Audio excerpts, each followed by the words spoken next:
Welcome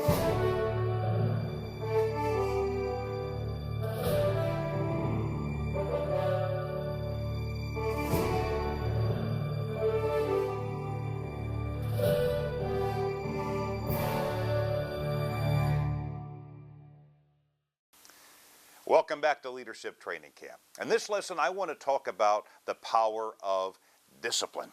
You know, unfortunately, discipline is one of those words that has a negative association with it.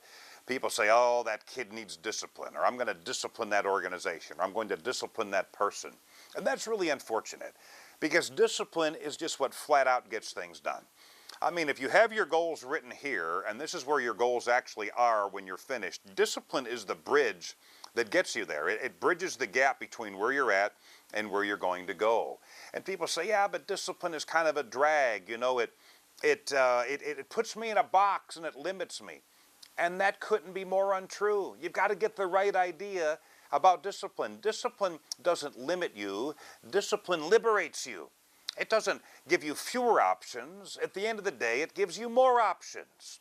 You say, well, how does that work? Well, think about it. The more disciplined you are with your finances, as you go through life, are you going to have more or fewer options of what you can do? Obviously, you're going to be, far more likely to have more things you can engage in, more options. The more disciplined you are with your health, are you going to have more options or fewer options of things to engage in as you go through life? Again, more options. The more disciplined you are with learning and reading and studying, personal growth, are you going to have more options to solve problems and give ideas to help others, or fewer? Obviously, you're going to have more. Discipline is not a straitjacket that puts you in a box. It is a ticket to an entirely different level of life and of performance, but you have to develop it. Now, the good news is you can develop it. I've had people say, well, I'm just not disciplined and I never have been. And I said, no, you're not disciplined because you choose not to be. I've never seen a birth certificate that said undisciplined or disciplined on it. You know, the doctor doesn't come out of the delivery room and say to the parents, folks, I've got great news for you. You've got this disciplined newborn here. You know, the sky's the limit. Nor does he come out and say, folks, I hate to break it to you, but you've got this undisciplined little sloth here. I don't expect much. Neither of those happens. Discipline can be developed.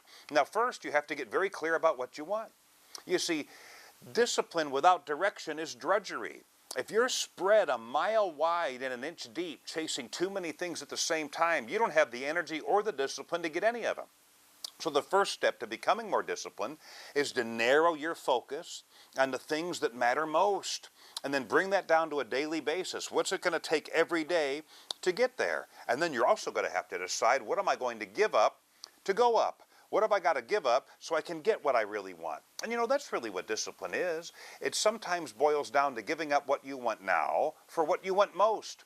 Well, right now, I just kind of like to watch some brain-dead television and just veg. But what I want most is to get that promotion. And so, I'm going to go and I'm going to take that online course and I'm going to read that leadership book and I'm going to upgrade my skills. That's the trade-off that you make. That's what discipline helps you do. Give up something that you want now for something that you want more later. But first you have to decide what it is. And so once you get clear on what it is you want in every aspect of your life, work, financial, health, then you narrow your focus on the daily activities that are going to move you towards that goal.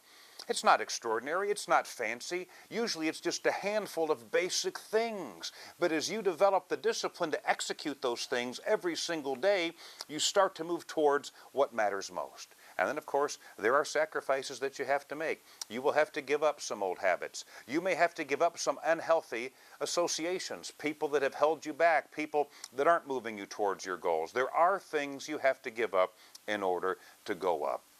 And then I also suggest one thing that helps keep you going throughout the journey so you don't become a quitter is, if it's a long-range goal and you want the discipline to get you there, set some mile marker rewards throughout the process. When I get to this stage, I'm going to do this. When I get to this stage, I'm going to do that. And you've just got to enjoy the journey. Don't turn it into a death march.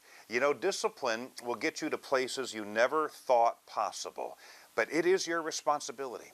Nobody can make you disciplined. This is a choice you have to make. It's a decision you make daily.